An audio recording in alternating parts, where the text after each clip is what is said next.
मुख्य सभेमध्ये आम्ही या ठिकाणी एक ठराव दिला होता की पुणे महानगरपालिका मुख्य शेअरहोल्डर असलेले जे दोन एस.पी.व्ही आहेत, एक तर PMPL संस्था आणि दुसरी स्मार्ट सिटी, या दोन्ही संस्थेतले जे कारभार चालतो तो अतिशय चुकीच्या पद्धतीत चालतो।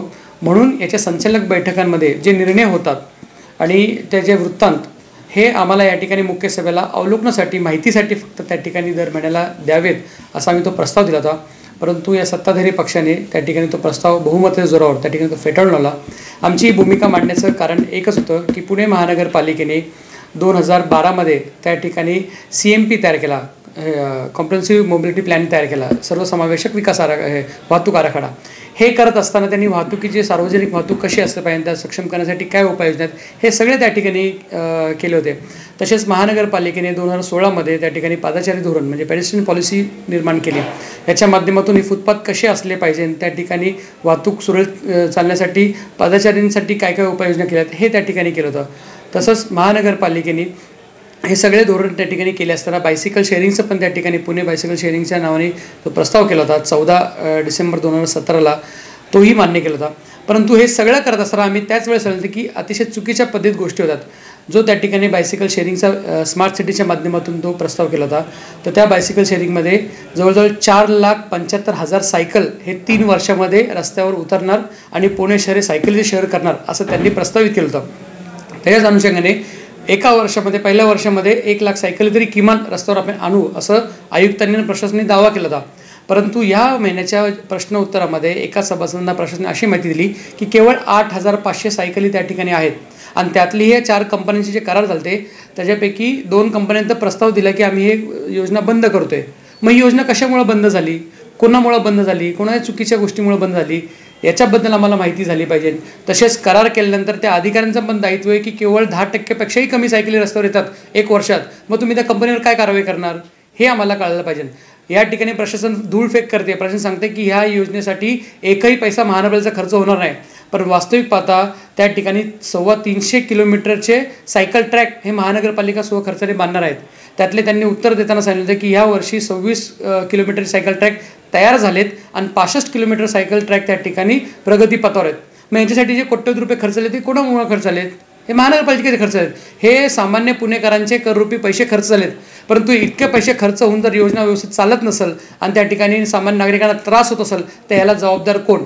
तसेच स्मार्ट सिटीच्या माध्यमातून त्या ठिकाणी अर्बन स्ट्रीट डिझाईनच्या माध्यमातून ह्यांनी फुटपाथ मोठे केले, लोकांना चालायला जास्त असला असं ह्या गोंडस नावाखाली त्यांनी फुटपाथ मोठे केलेत।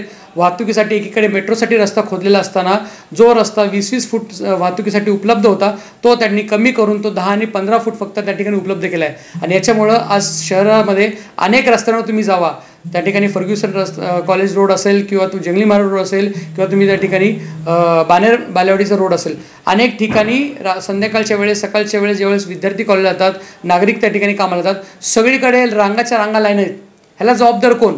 आणि म्हणून त्या ठिकाणी आम्ही प्रस्ताव दिला। तशीच परिस्थिती स्मार्ट सिटीमध्ये VMDचे आज त्या ठिकाणी जवळजवळ 200 VMDs रस्त्यावर उभे आहेत। त्या ठिकाणी पादचारी धोरण आखलं आहे आणि तुमच्या हायकोर्टाचा निर्णय आहे की आणि हायकोर्टाचा आदेश दाखवून मोठे मोठे धार्मिक स्थळे हे फुटपाथवरचे काढतायत, जे पथारी व्यवसाय आहेत ज्यांना त्या ठिकाणी केंद्राने राईट टू लिव्हलीहूड याच्या पथारी धोरण अनुषंगाने त्यांना जोपर्यंत पुनर्वसन होत नाही तोपर्यंत तुम्ही फुटपाथवर व्यवसाय करू शकता, अधिकृत असाल तर तुम्हाला फुटपाथवर व्यवसाय करता येऊ शकतो। हे ज्या ठिकाणी केंद्र सरकारचा कायदा आहे तरीसुद्धा कायद्याला बगल देऊन या ठिकाणी हे लोक कसेही लोकांवर कारवाई करतात, सामान्य माणसाची जे उपजीविका ज्याच्यावर असते ते स्टॉल उद्ध्वस्त करतात। आणि असं करत असताना केवळ L&Tला जाहिरात करायला मिळावी म्हणून त्या ठिकाणी VMD या ठिकाणी मोठ्या प्रमाणात फुटपाथवर आहेत, किंबहुना अनेक ठिकाणी 25 ते 30 ठिकाणी तर फुटपाथ सोडून रस्त्यावर आहेत। मग ह्याला प्रशासन जबाबदार नाही का, ह्याला उत्तर कोण देणार। आणि ह्या L&Tला जे कोट्यवधी रुपये खर्च केलेत ते कोणाकडून वसूल करणार। आज आम्ही लेखी प्रश्न उत्तर केली होती, त्या ठिकाणी आम्हाला ना स्मार्ट सिटीने त्याचं दायित्व घेतलं ना महानगरपालिके, मग इतके पैसे खर्च केले कोणी, हा त्यातला मुद्दा होता। तसंच स्मार्ट सिटीच्या माध्यमातून 24/7 ही महत्त्वाकांक्षी प्रकल्प त्यांनी त्या ठिकाणी राबवला।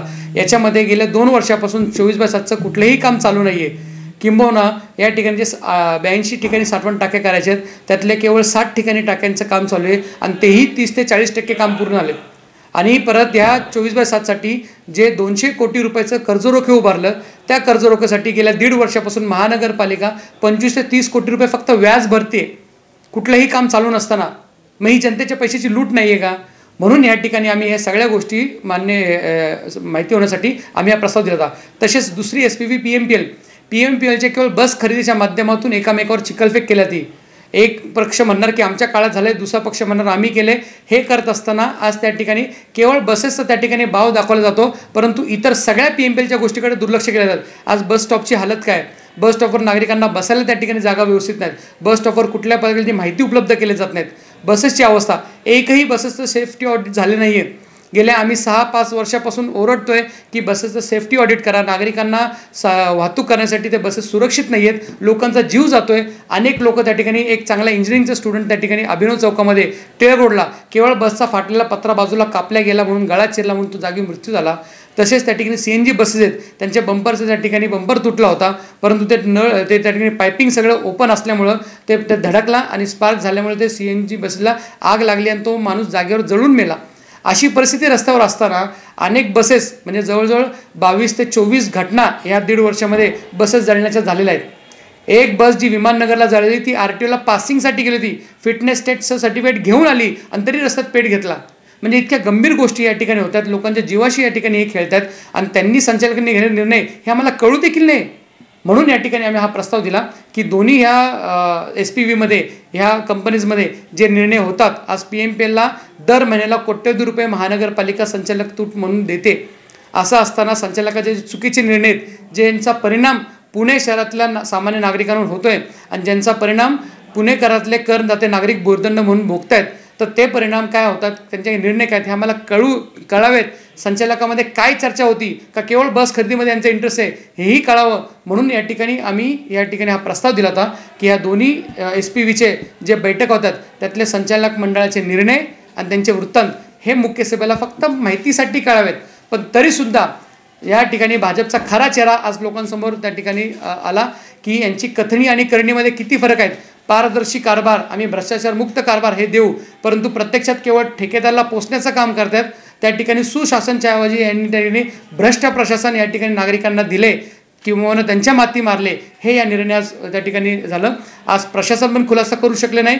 आज त्या ठिकाणी आम्ही दिलेला हा चांगला कायदेशीर त्या ठिकाणी ठराव होता आणि हा आमच्या सभागृहातला प्रत्येक सभासदाचा अधिकार आहे की काय चालते काय नाही हे आम्हाला कळावं किंवा वृत्तांत कळावा. पण तरीसुद्धा या ठिकाणी मतदानाच्या जोरावर जे राक्षसी बहुमत त्यांना आहे त्याच्या जोरावर त्या ठिकाणी आज हा प्रस्ताव त्या ठिकाणी केला. याच्याबद्दल आम्ही नक्कीच पुढे भविष्यात न्यायालयीन लढाई लढवू आणि या ठिकाणी जो हे चुकीच्या पद्धतीने हे कारभार करतात ते जनतेसमोर यांचा आम्ही पर्दाफाश केल्याशिवाय गप्प बसणार नाही. वास्तविक पाहता प्रायव्हेट कंपनी ॲक्टप्रमाणे, ज्या ॲक्टप्रमाणे ह्या कंपन्या दोन्ही SPVज त्या ठिकाणी स्थापित झाल्यात, त्याच्याप्रमाणे जो मेजर स्टेक होल्डर असतो त्याला त्या ठिकाणी पूर्ण अधिकार असतो. मेजर स्टेक होल्डर म्हणजे तो मालक कंपनीचा. असं असताना जर महानगरपालिका या कंपनीची मालक आहे, महानगरपालिका मेजर स्टेक होल्डर आहे, तर महानगरपालिका म्हणजे मुख्य सभा ही सर्वस्व सभा आहे. याच्या अनुषंगाने जर आम्हाला तो काय निर्णय आहे तो कळावा एवढी जर देखील त्यांची तयारी नसेल, म्हणजे परस्पर वैयक्तिक एका रूममध्ये बसून काय निर्णय घ्यायचे आणि त्या निर्णयाचा दुष्परिणाम अख्ख्या पुणे शहराच्या संबंध नागरिकांना जर त्या ठिकाणी सहन करावं लागत असेल तरी चालेल.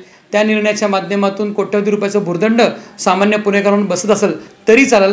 ही यांची जी चुकीची भूमिका आहे या भूमिकेचा विरोध म्हणून या ठिकाणी आम्ही आज या प्रस्ताव मांडला होता.